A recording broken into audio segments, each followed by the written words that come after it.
As soon as city crews finish plowing the snow off streets, they'll then turn to pre-treating roads. They're trying to teach kids safe behaviors for when they're driving on the roads, like where some ice can see you and where their mirrors can't. This may look like a cliff or even a hill, but where I'm actually at is the Len Small levee breach. Well, normally this road behind me is how Wade Piekert and his father get home to the family farm. It only takes a few minutes to drive through, but now they're boating through these dangerous floodwaters and it can take up to 15 minutes just to get home. Leaving more money for construction projects like the one here on Highway 13.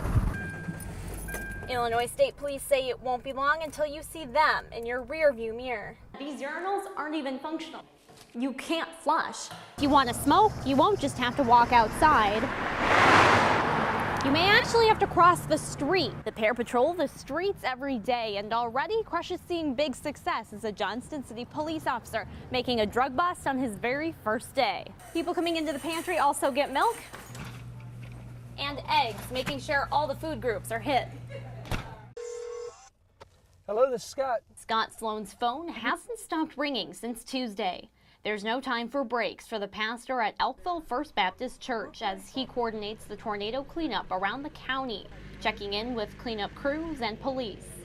Yeah, DeSoto's supposed to be coming with their truck to help haul stuff. Okay, did you get, is that their one truck or two trucks? He says anyone in Elkville that can help is pitching in, from 7 years old and up. And we've had people as old as in their 80s helping, whether it's in the kitchen or just some out here.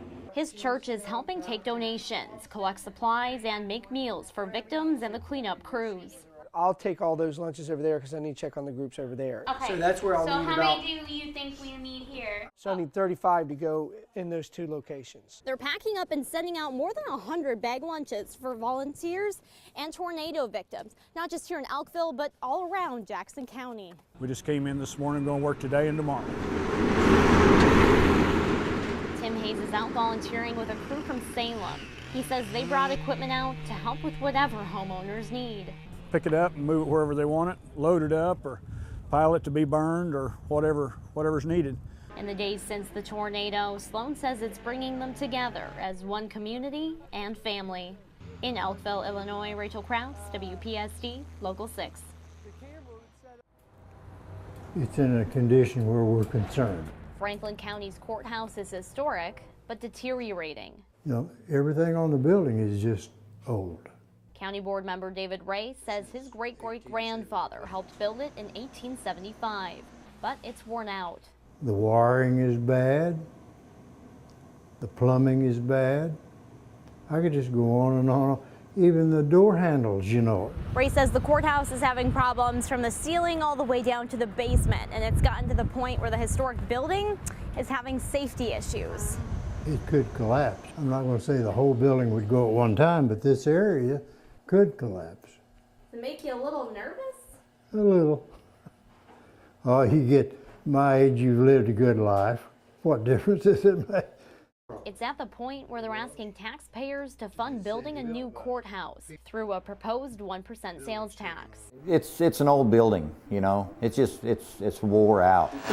Elva Arview owns Toots Barbershop across from the courthouse. He says it is in rough shape, but doesn't think a tax is the answer.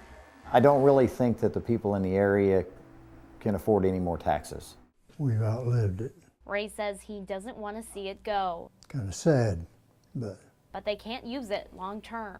you have to try to do something. But it's up to the public. Whether they grant the 1% or not, that's up to them. In Benton, Illinois, Rachael Krause, WPSD, Local 6.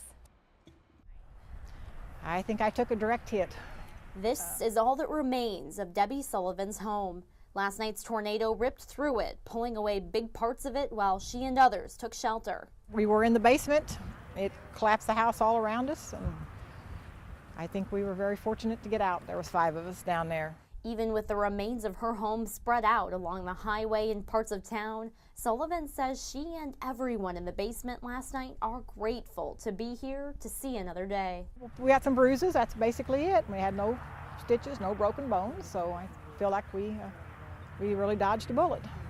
She says right now they're waiting on insurance assessors to arrive to survey the damage that they had from last night's storm. But from there, the cleanup can begin. Sullivan says she's staying with her sister until they can figure out what comes next. Family living nearby says they were lucky to be spared, but plan to help her out in the meantime. Sullivan says it's a shock seeing her life turned upside down by the tornado. You don't even have time to think. You just hunker down and ride it out. And thank God when you get out that you're still around. In Virgins, Illinois, Rachael Krause, WPSD, Local 6.